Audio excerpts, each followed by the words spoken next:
اور ہم ہی نے زمین میں تمہارا ٹھکانہ بنایا اور اس میں تمہارے لیے اسباب معیشت پیدا کیے، مگر تم کم ہی شکر کرتے ہو۔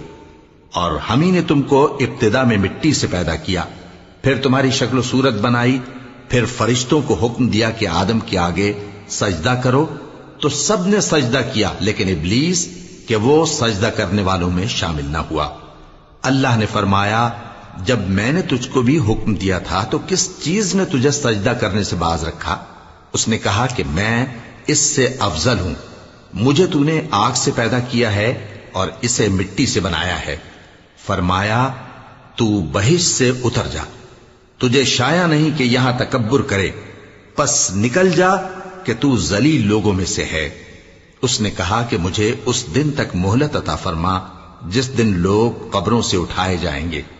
فرمایا، اچھا، تجھ کو مہلت دی جاتی ہے۔